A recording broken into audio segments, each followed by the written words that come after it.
എല്ലാ പ്രിയപ്പെട്ടവർക്കും അലിവിൻ്റെ പുതിയ ഒരു വീഡിയോയിലേക്ക് സ്വാഗതം. വീഡിയോ നമ്മൾ അപ്ലോഡ് ചെയ്യുന്നതാണ് പുതുതായിട്ട്. ഇത് കുറേ മാസങ്ങൾക്ക് മുമ്പ് തന്നെ നടന്ന ഒരു സംഭവമാണ്. കോട്ടയത്ത് ഏറ്റുമാനൂരിനടുത്ത വേദഗിരി എന്ന് പറയുന്ന സ്ഥലം, അവിടെ നടുവിന് വെട്ടേറ്റ ഒരു നായകനാണിത്. വളരെ ആഴത്തിലുള്ള മുറിവാണ്, മസിൽസ് പൂർണ്ണമായിട്ടും മുറിഞ്ഞു പോയതായിട്ടാണ് മനസ്സിലാക്കുന്നത്. അവളെ എടുത്തുകൊണ്ട് അന്നേരം ഹോസ്പിറ്റലിൽ പോകാനുള്ള സാഹചര്യം ഇല്ലായിരുന്നു, ഒരുപാട് രാത്രിയായിപ്പോയി. അതുകൊണ്ട് തന്നെ അവളെ അവിടുന്ന് റെസ്ക്യൂ ചെയ്ത് വീട്ടിലേക്ക് കൊണ്ടുവന്ന് അവിടെ വയ്ക്കുകയാണ് ഉണ്ടായത്.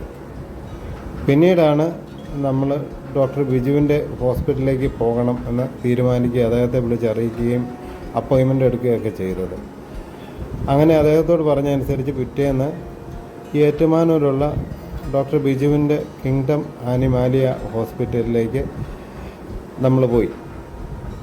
അവിടെ അപ്പോൾ ബിജു സാറില്ലായിരുന്നു, അതുകൊണ്ട് വരാൻ അല്പം താമസിക്കുമെന്നൊക്കെ പറഞ്ഞതുകൊണ്ട് തന്നെ ഡോക്ടർ രാധിക ആണ് ഇവളെ പ്രധാനമായിട്ടും ഇവളുടെ ശുശ്രൂഷയെല്ലാം ഏറ്റെടുക്കുന്ന ഒരു സാഹചര്യം ഉണ്ടായത്. അവളെ അനസ്തീഷ്യയൊക്കെ കൊടുത്ത് അവളുടെ മുറിവുകളൊക്കെ പൂർണ്ണമായിട്ടും നോക്കി. അസ്ഥിക്ക് വലിയ മുറിവൊന്നുമില്ല എന്നറിഞ്ഞു. അതുകൊണ്ട് തന്നെ അത് വൃത്തിയാക്കിയതിന് ശേഷം സ്റ്റിച്ച് ചെയ്ത് വെക്കുക, രണ്ട് അകത്തും പുറത്തും സ്റ്റിച്ച് ചെയ്യേണ്ട ഒരു സാഹചര്യം ആയിരുന്നു ഉണ്ടായിരുന്നത്. അങ്ങനെ അവളെ സ്റ്റിച്ച് ചെയ്ത് വീട്ടിലേക്ക് കൊണ്ടുവന്നതിന് ശേഷമുള്ള കുറച്ച് വീഡിയോകളൊന്നും നമുക്കില്ല. പിന്നെ അവൾ എഴുന്നേറ്റ് നടക്കുന്ന ഒരു ഭാഗമാണ്. അവിടെ മുറിവ് കൂടി എന്നുള്ളത് മാത്രമേ ഉള്ളൂ, പക്ഷേ എഴുന്നേറ്റ് നടക്കാൻ അല്പസ്വല്പം മാത്രമേ പറ്റുന്നുള്ളൂ. ഈ മുറിവ് കൊണ്ട് ഇവർക്ക് സംഭവിച്ച വലിയൊരു പ്രശ്നം, അവൾക്ക് ടോയ്ലറ്റിങ്ങും എല്ലാം വലിയൊരു പ്രശ്നമാണ്. പ്രഷർ കൊടുക്കാൻ പറ്റാത്തത് കൊണ്ട് തന്നെ.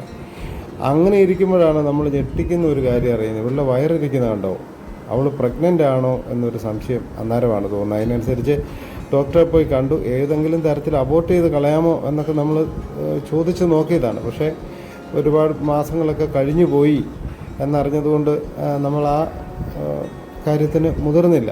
കാരണം ഇതിനെ എങ്ങനെ ഡെലിവറി ചെയ്യുമെന്നുള്ളതാണ് നമ്മുടെ വലിയൊരു ഭയം.